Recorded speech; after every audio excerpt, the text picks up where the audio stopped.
Soul right guys, यहाँ पर आ चुका है अपने सोलो लेवलिंग का एपिसोड नंबर 2। अगर आप लोगों ने अभी तक एपिसोड 1 मिस करा है तो आई बटन पर ऊपर आपको लिंक मिल जाएगा, आप वहां से डायरेक्ट एपिसोड 1 देख सकते हो। और हाँ, डेली वीडियोस देखने के लिए फटाफट से चैनल को सब्सक्राइब भी कर लो। सो एपिसोड की स्टार्टिंग में हमें दिखाया जाता है कि ये सारे के सारे हंटर्स अभी तक उसी डंजन के अंदर ट्रैप होते हैं और यहाँ पर कोई भी नहीं जानता कि इस डंजन से बाहर कैसे निकला जाए। तभी कैप्टन सोंग यहाँ पर सबको हिलने से मना करता है। वो ये कहता है कि अगर कोई भी अपनी जगह से हिला तो वो स्टैचू हम पर वापस से अटैक कर देगा। यहाँ पर जूही भी डरी हुई है। फिर सोंग जिन्वू के पास आकर कहता है, अच्छा हुआ तुमने स्टैचू को नोटिस कर लिया, नहीं तो अभी हम सब मारे जाते। सोंग जिन्वू से ये भी कहता है, तुम्हें पता है ना जिन्वू, ये स्टैचू हिलने वाला था। लेकिन इस बात पर जिन्वू मना कर देता है। जिन्वू सोंग के हाथ को नोटिस करता है जिसमें से खून बह रहा होता है क्योंकि सोंग का हाथ यहाँ पर कट चुका है। फिर सोंग जिन्वू से ब्लीडिंग को रोकने के लिए मदद मांगता है। फिर जिन्वू सोंग के हाथ पर पट्टी बांध ही रहा होता है। तभी यहाँ पर सोंग कहता है, अगर अभी यहाँ पर जूही की हालत सही होती तो मैं अभी उसे हील करने के लिए कहता। सोंग ये भी कहता है कि जूही एक बी रैंक की हीलर है, लेकिन तब भी वो सिंपल रेड के ऊपर इसलिए जाती है क्योंकि वो वीक माइंडेड है। उसके बाद वो स्टैचू को देखकर कहता है, मुझे ऐसा लग रहा है कि ये डंजन ए रैंक का है या फिर हो सकता है कि ये एस रैंक का भी हो। उसके बाद वो फिर से टेम्पल के सारे रूल्स बताता है। जिन्वू कहता है कि शायद जिस गॉड की बात यहाँ पर हो रही है शायद वो ये स्टैचू हो। अगला सीन होता है जिन्वू की बहन के क्लास का। जिन्वू की बहन अपने दोस्त से कहती है, क्लास स्टार्ट होने वाली है, तुम कहाँ पर चली गई थी? जिसका आंसर देते हुए उसकी दोस्त कहती है कि उसे कुछ काम आ गया था। तभी हमें बताया जाता है कि जिन्वू की बहन का नाम है जिन्हा। फिर जिन्हा की दोस्त उससे कहती है कि तुम्हारा भाई हंटर है ना? जिन्हा कहती है हाँ, लेकिन वो अभी एक ई रैंक हंटर है, इसलिए वो जब भी मिशन से आता है उसके शरीर पर कोई ना कोई घाव जरूर होता है। जिन्हा अपनी दोस्त से कहती है, वैसे तुमने ये बात क्यों पूछी? फिर वो कहती है कि उसने ये बात बस वैसे ही पूछ ली। तभी वो फिर खुद से कहती है, अगर मैं उसकी जगह पर होती तो मेरी हालत ऐसी नहीं होती। फिर अगला सीन वापस से डंजन का होता है जहाँ पर सोंग जिन्वू को कहता है, मुझे नहीं लगता कि हम उसके ओपोनेंट हैं। फिर सोंग जिन्वू से बात कर ही रहा होता है, तभी पीछे से एक हंटर चिल्लाता है, मैंने एक बहुत बड़ी एसोसिएशन के साथ कॉन्टेक्ट किया है, इसलिए मैं यहाँ पर नहीं मर सकता। फिर वो यहाँ पर ये बताता है कि उसे अपनी स्पीड के ऊपर इतना भरोसा है कि वो किसी के भी अटैक से बच सकता है। लेकिन जैसे ही वो अपनी फुल स्पीड का यूज करके गेट की तरफ पहुंचता है, गॉड अपनी लेजर बीम से उसका पूरा शरीर उड़ा देता है। बस उसके यहाँ पर पैर बच जाते हैं। इस हंटर के साथ अभी जो कुछ भी हुआ उसको देखकर बाकी के हंटर्स दोबारा से खौफ में आ जाते हैं। जहाँ पर सोंग कहता है कि ये चीज हमें कभी भी चींटी की तरह मसल सकती है। बट यहाँ पर अभी जिन्वू थोड़ा कंफ्यूज है और वो कहता है, अगर ऐसी बात है तो इस स्टैचू ने अभी तक हमारे ऊपर अटैक क्यों नहीं करा? और फिर यहाँ पर थोड़ी देर तक सोचने के बाद जिन्वू सोंग से टेम्पल का फर्स्ट रूल पूछता है, जिसपे सोंग कहता है,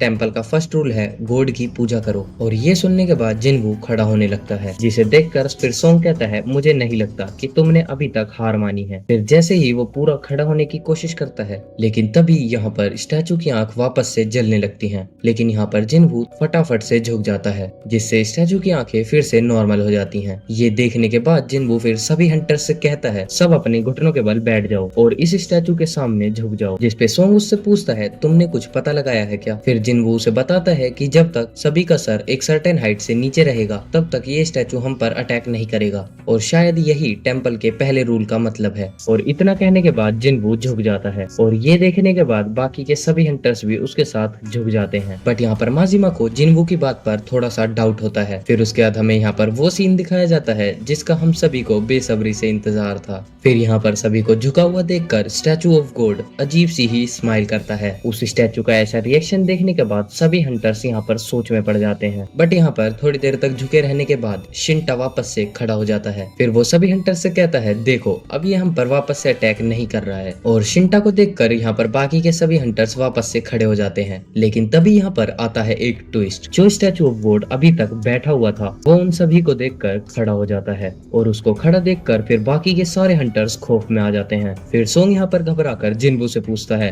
क्या तुम्हारे पास कोई आइडिया है? फिर जिन्वू उससे कहता है कि मुझे ऐसा लगता है कि हम इस टेम्पल के रूल्स को वॉयलेट नहीं कर सकते हैं। लेकिन यहाँ पर उसी के साथ साथ स्टैचू ऑफ गॉड उन हंटर्स के पास आने लगता है। जिसके बाद जिन्वू बोलता है, टेम्पल के सेकंड रूल में लिखा हुआ था गॉड को प्रे करो। यहाँ पर बाकी के सभी हंटर्स ये सोच रहे होते हैं इस क्लू का क्या मतलब है। लेकिन तभी एक हंटर आगे बढ़ते हुए कहता है, मैं जानता हूँ गॉड को प्रेज कैसे करना है। उसके बाद यहाँ पर वो हंटर आगे बढ़ता है और सर झुकाकर कुछ भी बोलने लगता है, जिसे देखकर फिर बाकी के सभी हंटर्स कहते हैं लगता है ये चीज काम कर रही है और ये स्टैचू अब स्लो हो चुका है। लेकिन तभी हम देखते हैं कि ये हंटर अभी प्रार्थना कर ही रहा होता है कि तभी स्टैचू ऑफ गॉड अपने पैर से उस हंटर को कुचल देता है। उस हंटर का खून फ्लोर पर फैला हुआ देखकर बाकी के हंटर्स डर जाते हैं। इसके बाद फिर से वो स्टैचू आगे बढ़ने लगता है, जिसे देखकर फिर माशिमा और शिंटा भागने लगते हैं। बट अब बारी होती है इस लड़की की और ये लड़की भी यहाँ पर कुचली जाती है। फिर सोंग कहता है एक साथ भागना अच्छा नहीं रहेगा, इसलिए हम सब अलग हो जाते हैं। फिर हम देखते हैं कि सभी हंटर्स अपनी जान बचाने के लिए इधर उधर भागने लगते हैं। भागते भागते शिंटा ये सोच रहा होता है कि वो इस जगह पर तो नहीं मर सकता और इसी के साथ उसे अपनी फैमिली की भी याद आ रही होती है। लेकिन भागते भागते वो एक गार्ड स्टैचू के सामने आ जाता है, जिसके बाद वो गार्ड अपनी कुल्हाड़ी से शिंटा को 2 हिस्सों में काट देता है।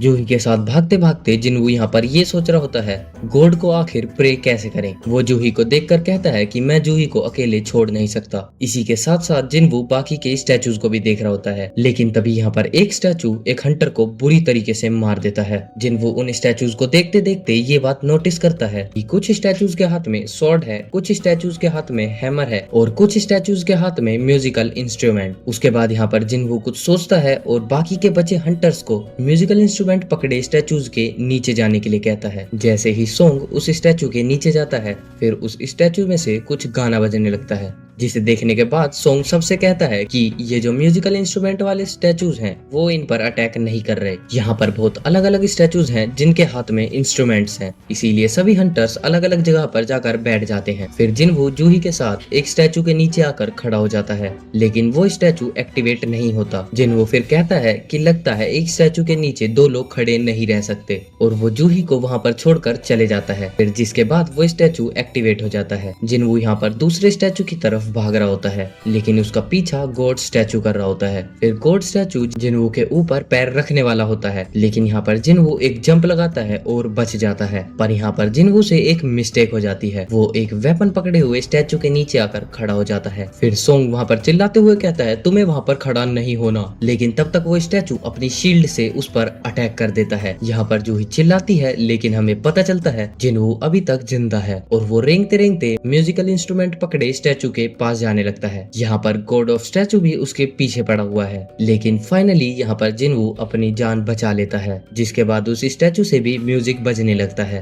और फिर जिनवू सोचने लगता है यही तरीका है गॉड को प्रेज करने का। उसके बाद गॉड स्टैचू भी शांत हो जाता है और अपनी सीट पर जाकर वापस बैठ जाता है और वो अजीब सी स्माइल करना भी बंद कर देता है। माहौल शांत होते ही यहाँ पर जूही जिनवू के पास भागते हुए आती है और उसे यहाँ पर पता चलता है जिनवू का आधा पैर वहाँ पर कट चुका है। जिसके बाद जूही यहाँ पर अपनी हीलिंग मैजिक का बहुत ज्यादा ही यूज कर लेती है, जिसकी वजह से उसके मुंह और आंखों में से खून निकलने लगता है। दूसरी तरफ माशिमा सोंग से कहता है तुमने एज अ कैप्टन बहुत जल्दबाजी में फैसले लिए हैं और जो तुमने ये अपना हाथ गवाया है ये उसी चीज का कर्म है। ये बात सुनकर फिर यहाँ के सारे हंटर्स माशिमा को चुप रहने के लिए कहते हैं। सोंग फिर यहाँ पर माशिमा से कहता है हाँ ये सारी गलती मेरी है क्योंकि फाइनल डिसीजन मेरा ही था। बट यहाँ पर जिनवू मन ही मन में सोच रहा होता है ये समय बहस करने का नहीं है क्योंकि अभी भी बहुत से रूल्स बचे हुए हैं। ये लोग यहाँ पर देखते हैं कि गॉड स्टैचू अचानक से अपना हाथ उठाता है, जिसके बाद यहाँ पर एक भूकंप आ जाता है और जमीन से एक चीज निकलती है, जिसे देखने के बाद जिनवू बताता है कि ये एक ऑल्टर है और माइथोलॉजी के अकॉर्डिंग ये गॉड को सैक्रिफाइस देने के लिए यूज किया जाता है। और इसी के साथ वो तीसरा रूल बताते हुए कहता है कि बिलीव द गॉड। तभी यहाँ पर माशिमा कहता है कि जिनवू मुझे पता है कि इसका मतलब क्या है। फिर उसके बाद यहाँ पर माशिमा अपनी तलवार निकालकर सोंग के गले पर रख देता है। माशिमा यहाँ पर कहता है कि मेरा दोस्त अपनी वाइफ से मिलने से पहले ही मारा गया और वो सोंग से कहता है कि तुमने ही कहा था ये सारी की सारी रिस्पॉन्सिबिलिटी तुम्हारी रहेगी। माशिमा की ये सारी की सारी बातें सुनने के बाद सोंग कहता है कि चलो ठीक है मैं अकेले जाता हूँ। पीछे बैठा हुआ जिनवू यहाँ पर सोच रहा होता है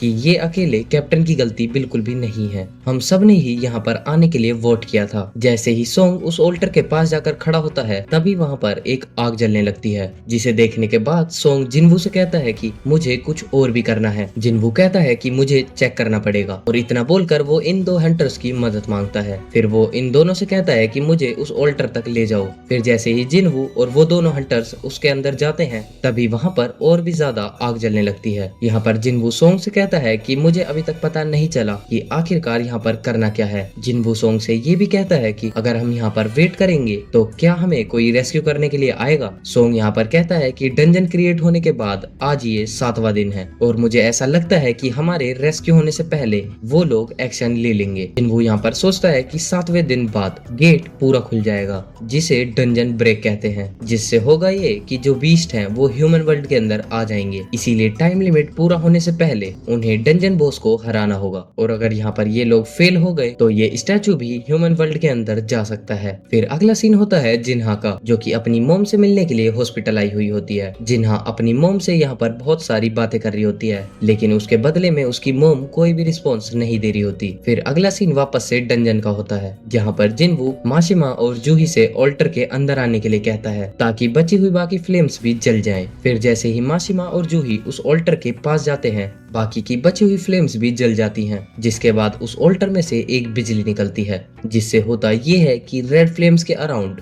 ब्लू फ्लेम्स भी जलने लगती हैं और ऐसा होने के बाद उस टेम्पल का गेट भी खुल जाता है। ये सब आपस में बात कर ही रहे होते हैं कि आखिरकार ये सब क्या हो रहा है, लेकिन तभी जितने भी बचे हुए स्टैचूज हैं वो सारे के सारे एक्टिवेट हो जाते हैं और इनकी तरफ बढ़ने लगते हैं। जिनवू जूही से आंख बंद करने के लिए मना करता है, जिसपे जिनवू कहता है कि अगर ये लोग कहीं और देखेंगे तो ये स्टैचूज उनकी तरफ और भी ज्यादा तेजी से आगे बढ़ेंगे। जिनवू इस चीज को अपने बचपन में खेले जाने वाले एक गेम से कंपेयर करता है और वो कहता है कि अपनी आंखें खुली रखो और इन स्टैचूज के ऊपर नजर रखो। लेकिन यहाँ पर इस हंटर की आंखें दुखने लगती हैं और वो अपनी आंखें झपका के उस गेट से भाग जाती है। उस हंटर के भागने के बाद यहाँ पर वो गेट थोड़ा सा बंद हो जाता है। उस हंटर के भाग जाने के बाद सोंग जिनवू से कहता है कि आखिरकार ये सब चल क्या रहा है। जिनवू फिर सोंग से कहता है कि जैसे ही कोई यहाँ से बाहर जाएगा ऑल्टर की फ्लेम्स भी यहाँ से गायब होने लगती हैं। जिसके बाद यहाँ पर जिनवू रूल्स को वापस से सोचता है और वो कहता है कि ये डोर एक ट्रैप है जिससे गॉड इन लोगों को टेस्ट कर रहे हैं कि इन्हें गॉड के ऊपर कितना बिलीव है। फिर उसके बाद जिनवू के बगल में खड़ा वो लड़का भी कहता है कि अब मुझसे और नहीं सहा जा रहा और इतना कहने के बाद वो जिनवू को फेंक देता है और वहाँ से भाग जाता है। जिनवू वहाँ पर फिर सभी लोगों से कहता है कि अब यहाँ से कोई भी मत भागना और अगर यहाँ से कोई भागा तो यहाँ पर एक ब्लाइंड स्पॉट क्रिएट हो जाएगा। लेकिन ये वाली बात सोंग को समझ नहीं आती और वो जिनवू से कहता है कि इसको थोड़ा एक्सप्लेन करो।